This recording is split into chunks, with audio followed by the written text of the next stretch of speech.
Hey guys, this is part 2 to the percent composition lab. Part 1, we measured out the 1 to 2 grams of each of the 5 samples. I gave you the mass of each test tube when it was empty, and then I gave you the mass of the test tube plus the salt. That's from part 1. And what I wanted you guys to do in part 1 was to calculate the mass of hydrate, just the salt left behind. So you would have to subtract the empty test tube mass from the mass of test tube and hydrate.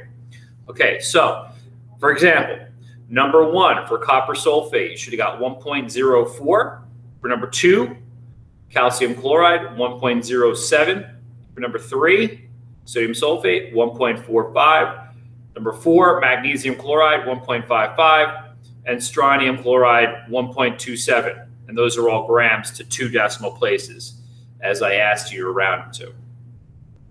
Now, the last thing I have to give you in order to finish the rest of the lab, numbers 8 to 11 in the directions, okay? I have to give you the mass of test tube and anhydrous salt. So I have to give you the mass of these test tubes less water. Okay, so I have a balance with the beaker on it. I'm going to take each one off, starting with number 1. All right, this is a copper sulfate.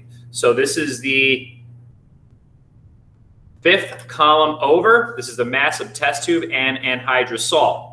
Okay, so for the mass of this one, it's 13.92 grams. 13.92. Now for number 2, calcium chloride, the mass is 13.99 grams. 13.99. Number 3, sodium sulfate, it's 14.25. 14.25 grams. Number 4, this is magnesium chloride. It's 14.12 grams. 14.12. And the last one, number 5,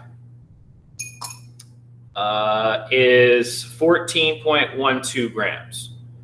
14.12 grams. Now, what you need to do is, now that you have the mass of the test tube and the anhydrous salt, you need to calculate the mass of anhydrous salt. So that's where you take the mass number that I just gave you, subtract it from the empty test tube, and that'll tell you how much salt is in there that does not contain water. Then the next column, it says mass of water lost. Okay. Now there's directions on how to solve each one of these in there, but I'll tell you, mass of water lost is actually taking the mass of hydrate column and subtracting it from the mass of the anhydrous salt column. And that'll give you how much water was lost. Now, additionally, there's a table in the end, which is the main part of the lab. It tells us how much water is in the sample in the container, okay? So you're gonna figure out the percent. And they usually run from like 20 to like 52%, somewhere around there, your answer should be, okay? So in order to calculate this, number 11, it has the directions in there. For number 11, it says calculate the percent by mass of water lost by each compound. Use the following equation.